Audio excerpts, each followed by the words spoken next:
Welcome to Teaching Truth. A few months ago, when I was sharing with a friend, a fellow student of the Bible, that I was about to embark on a study and series in the book of Daniel, he wished me well. And when I probed and asked him why he was wishing me well, he said, well, when you get to Daniel chapter 7, that's really where the heavy work begins. And it's true, for Daniel chapter 1 through to Daniel chapter 6 is normal history. That is history written up after the event. The writing of Daniel is narrative in style. It's easy in comparative terms to teach. Whereas once we get to Daniel chapter 7 through to Daniel chapter 12, we're not only dealing with a different style of writing, prophetical in nature, but we're actually having to do a lot of groundwork, a lot of spade work. We're beginning to climb the mountain, having been, as it were, in the fields and in the foothills beforehand. And so bear with me as I simply and faithfully and hopefully meaningfully try to unpack what the reality of Daniel chapter 7 is for us today. In our overarching theme for this week, Above All Powers, we've thought about the theatre of history, the context in which Daniel chapter 7 is set, historically and prophetically. We thought about the beasts of the sea that speak and spoke of the kingdoms. We've thought about the Ancient of Days, God himself, who is enthroned on high. And today we want to come and look at the pictures of Satan. Make no mistake about it.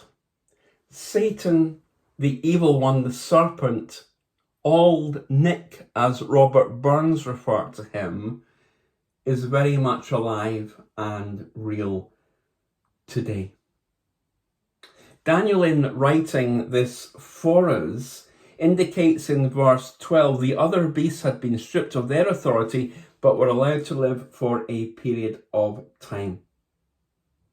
But Daniel, in his vision, sees something that wasn't revealed to Nebuchadnezzar in his dream, that the last human kingdom on earth would be a terrible and frightful kingdom, unlike and unmatched to any of the others. And it would even declare war on God himself. What is this kingdom? Well, this kingdom, to give it its name, is the kingdom of the Antichrist. And we haven't time today within our reflection to delve into the kingdom of the Antichrist that's described in Revelation 13 to 19, but let me just signpost you to that.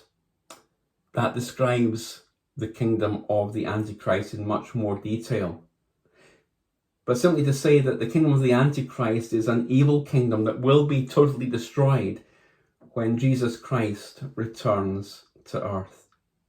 So how is Satan pictured here by Daniel? Well, by using horns. Yes, horns. 10 horns and a little horn.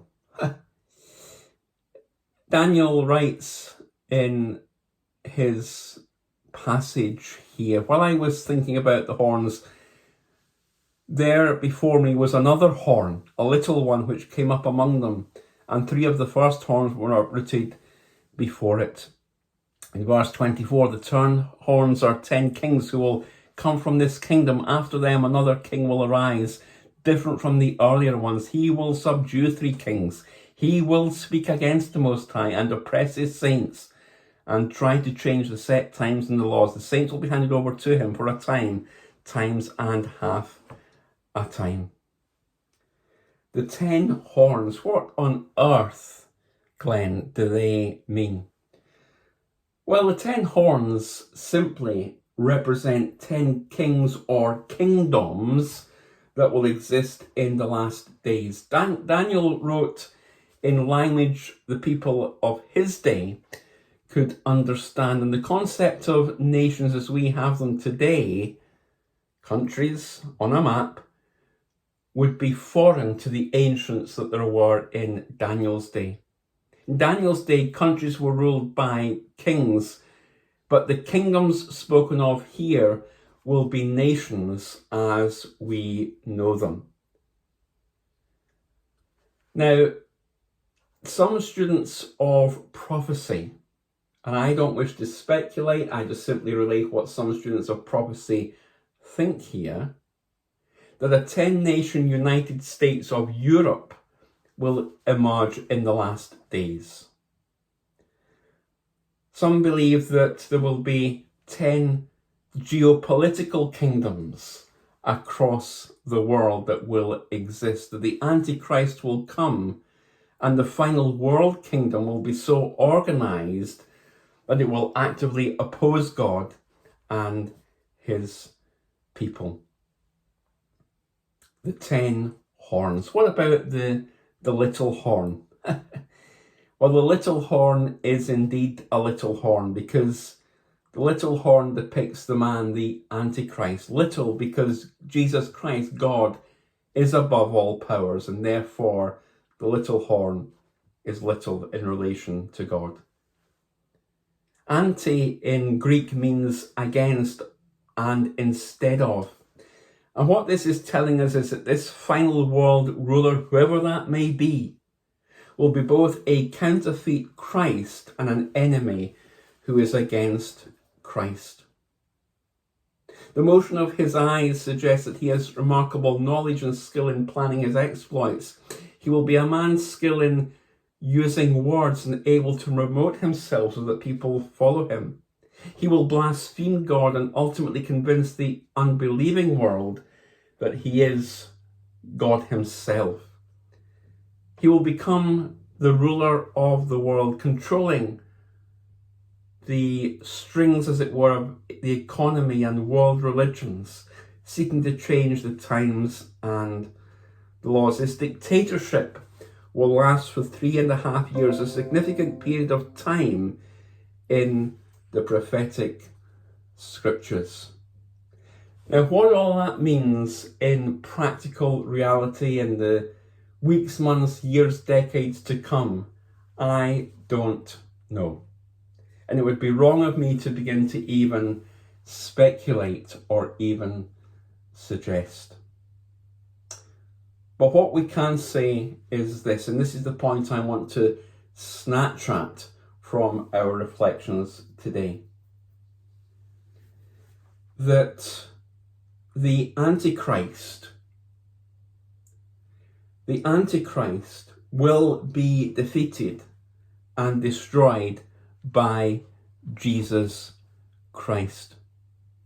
The Antichrist will one day be destroyed by Jesus Christ. It will climax with the return of Jesus Christ to the earth, and the Antichrist, whoever that is, whenever that may be, and his army will be destroyed, and Jesus will then establish his kingdom on earth. God permits, in his sovereign and great will, he permits the Antichrist to rise to power and to rule the world. God is still in the throne room of the universe. The Antichrist is the puppet that God is controlling with his strings, as it were. He even allows him to make war on the saints and temporarily win the victory. But, and here is the but, the kingdoms of this world will one day become the kingdoms of our God, for God is above all powers.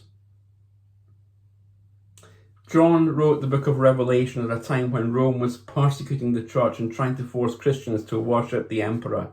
To confess that Jesus was Lord would mean imprisonment and almost certain death. And the book of Daniel then, and the book of Daniel now, and Revelation to us, can bring us encouragement and strength that although the Antichrist will rise, although the evil one is rampant in the world today, although there are beasts, as it were, rising from the sea and Satan is active, because God is above all powers, one day, one glorious day, the kingdoms of this world will become the kingdoms of our God, and the pictures of Satan here will be no more.